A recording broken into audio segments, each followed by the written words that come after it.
Hey BookTube, it is Jay. I am on the second book of the Gospels, the Gospel of St. Mark. This is all a part of Steve Donoghue's read-along. I'll put the link to that in the description box down below. And let's get started on this second Gospel. I was thinking, okay, great, we had the first story. Now we'll continue on. It's like, wait a minute, we're just starting over again. This is where suddenly there's a reboot. Of course, as a really half-assed Bible scholar that I am, I went to Wikipedia and quickly discovered that, actually I think also Steve mentioned it, that Mark was, most scholars believe, written before Matthew, and Matthew then took much of his material from Mark and then kind of, I don't know, embellished, or of course, well, we'll go with embellished. He's a writer because big thing of this, you'll have known from my other video, we're reading this as literature, not as divine inspiration, which is great because I'm an atheist with an English degree. Whoa, there's a dangerous combination. I'm sure the world is trembling. And so this is just strictly reading it as literature, as something that's influenced literature, I would argue. Much of the English literature, especially with the King James version here, has echoed down through English culture to the present. And that's probably where my primary concern is, since I'm too ignorant to actually read in any other languages. So yeah, it's another telling of the story of Jesus, which is like, it's one of these interesting things of, I think about in our modern culture, what are the stories that get continually retold in a popular fashion, and that is the superhero genre, I think, is the main one. I think of the many iterations of Batman or Spider-Man and Superman. You know, these are the Superman probably of most of all of stories that where we as a culture seem to get some kind of enjoyment, get some sort of value out of repeating the story of this one figure over again with perhaps alterations, different audiences. You'll do things differently or different times. I think the Spider-Man of the 60s is very much different than the Spider-Man of the movies of further on. Yes, so it's interesting reading the Gospel of Mark and Matthew together because, of course, from our perspective, they're two nanobeats beside each other.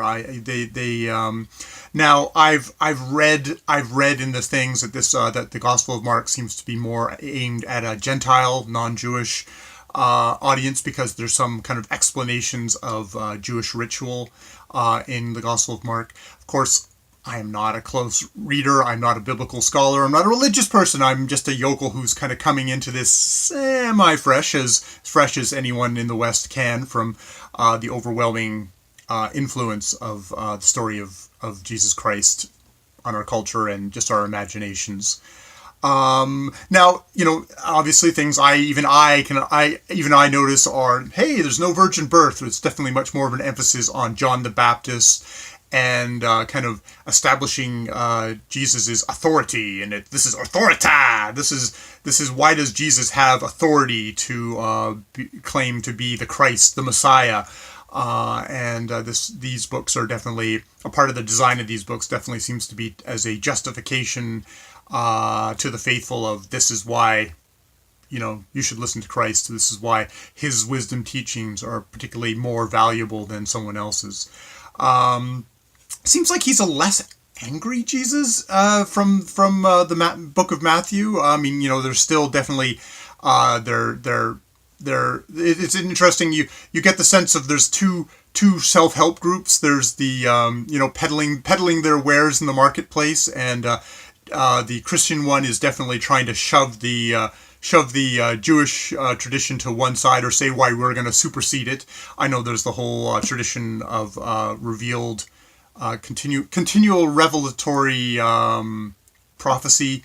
Basically, you go from the earlier prophets, and each next prophet comes up, and obviously for Christians, they would believe that Jesus is not only a prophet, he's the Son of God, and thus, sits at the top, though, obviously then religions that come after Jesus would have something to say with that and would probably just regard him as a prophet. However, that is me just diving into religion, which we're not doing. We're not doing. This is the magic channel where somehow we can put all that aside and just talk about it as literature. And I mean, as literature, it's an interesting effect of like, there's a part of me that was like, okay, I just read the whole story of Jesus, and now I'm going to read it again. It's like, this feels like this feels like homework, Steve. What are you doing? You're making me work. But it's interesting how reading it from Matthew, who is taking much of his material from Mark, but reading it from Mark starts to make you think about it more. The repetition. I know that there's a lot of YouTubers who are repetition of language and maybe repetition of event. And now, oh boy, we got a repetition because we're going from Matthew to Mark. We're just getting the same story again. But it's interesting how that repetition, at least as for me as kind of bonehead, lunkhead, helped me kind of sink a little bit deeper, a little teeny little bit deeper into the meaning of the text and just thinking about it in different ways. And there's also the thing of, I think as a literature, this is a teaching literature, if you're going to put it that way. This is something that is going to, every Sunday you're going to read, and every Sunday you're going to pick like one part out of it and read and listen to that. And it's an oral thing. This is, even though this is, the King James Bible, and there's like, you get the Gutenberg Bibles, and it's people, if you're the Protestant tradition, it's interesting. I've got a Protestant on my father's side, and I've got a Catholic on my mother's side. So there's different buying traditions, but there's that thing of having your own personal relationship with this book. But there's also just that very much reading it out loud, that oral tradition, and the repetitions and the declamatory things, the language of this book, of the Gospel of Mark, is definitely fits into that well. And it's in some ways, this is a book you should listen to. You should have read to you or read out loud yourself. I read the book. I read the book actually on my Kindle. I didn't read it in this because actually it's very annoying. This is one of these. It's got all the pronunciation like Jesus and abri. It's very annoying that way. And all of Christ's words are in red, which I find hard to read, which is probably not exactly what they were going for this. But I read it on my Kindle, and I just got LibriVox, where it was like, very kind of just regular kind of people off the street reading the Bible that way, and it gives you a different effect that way, and even just pulling out verses and just reading them yourself was interesting. So just as a beautiful bit of literature that way, I find the repetitions actually quite entrancing, and they slowly kind of pound into you, or they slowly start getting into you. There's stuff like, there's the parable of the wicked husbandman, and you can see that this is one of these tracks where Jesus is saying like, well, God has keeps like the Lord sending servants to kind of like, hey, I've given you this vineyard to these husbandmen, and it's like, I've given you this vineyard, but you're ill using it, or you're keeping the profits, I can't remember, to yourself. And he keeps on sending people, and they like beat the first person, and they end up, he sends them the son. At the end, this Lord of this vineyard sends his son, and they kill the son, hoping to steal the inheritance. But Jesus is very much, yeah, the Lord's going to come and take all this away from you, which is sort of the implication of, hey, you Jewish people, you're going to kill my only son, and I'm going to take everything away from you, which is, considering the history of the Jewish people, is actually a very chilling and disturbing thing to read in in this text, which is very, very dark. It's one of these things where yes, there's the destruction of the temple, but as a modern reader, you can only think of stuff like the Holocaust and stuff like that. So you get dark areas. That's the thing with literature. The original audience had one particular view for this, but me responding to this literature now as a modern person, I'm having a very different response, and I'm bringing very different viewpoints. There are very different viewpoints to it, which, that's the power of literature, and that's on what it lives and dies, and whether it becomes some kind of a dusty old text, or it becomes something that's living and still held. And I mean, it has so far, and even you get boneheaded, apathetic atheists like myself who want to have a read, want to have a dip through, and see what part of this part of our culture is all about, and get a personal primary experience of it all. So, this is one of these books where I focused a lot more, and I think I was focusing a little bit more on Jesus as a character in the book. I think in Matthew, I was much more interested in his teachings and the parables.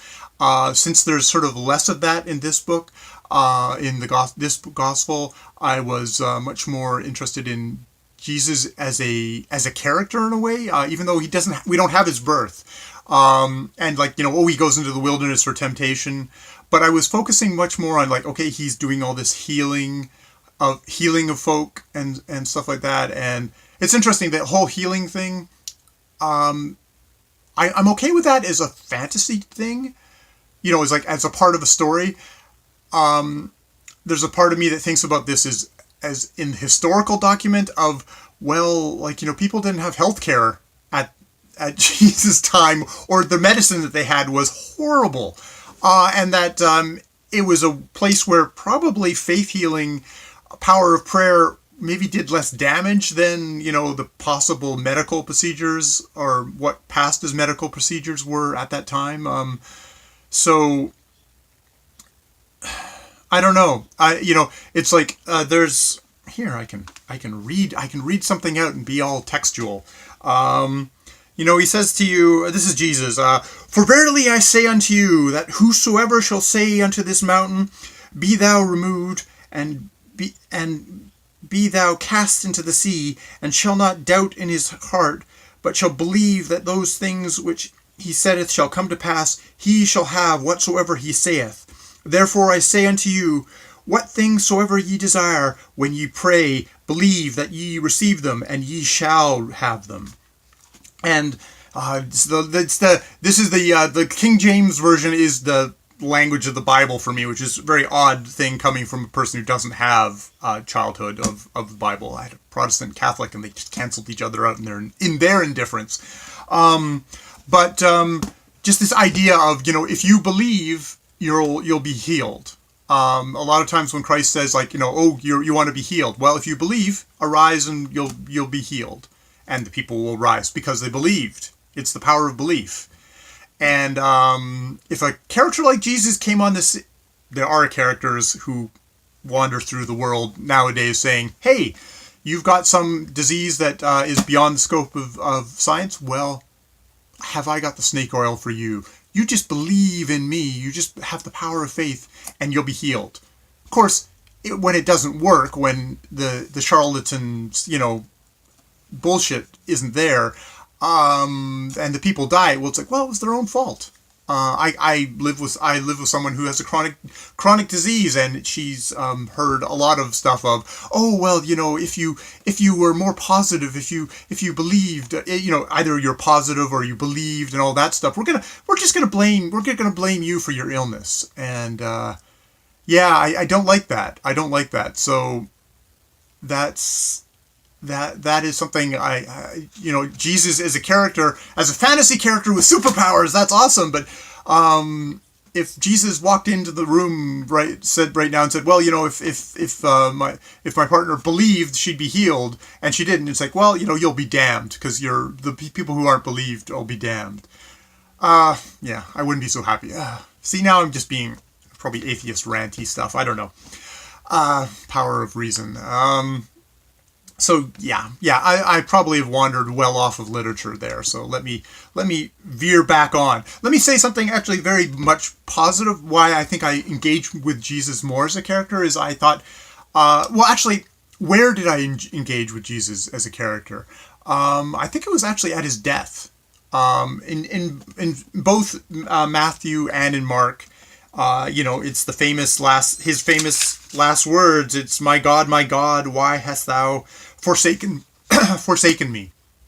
And it's one of those things I've just in my professional life I've encountered someone at the kind of the nearing the end of their life, and just the effects that that's had on them, their body, those around them, on myself, on my other fellow workers. And there's something about that despair at the end of life. My God, why hast thou forsaken me? Which is something I can identify with in this supernatural creature that seems to be presented through most of the rest of the book. That, like, at the very beginning of Mark, the doves open, the heavens open, the dove. I think there's doves fly down, and then there's a voice that said, "This is my son." Da da da da. He has the authority, and so he's like this very supernatural being throughout the entire story. But there's at this end point where he's nailed to a cross in horrible agony, and he has despair. I believe we're going to get a little modification to that going forward. But let's not spoilers.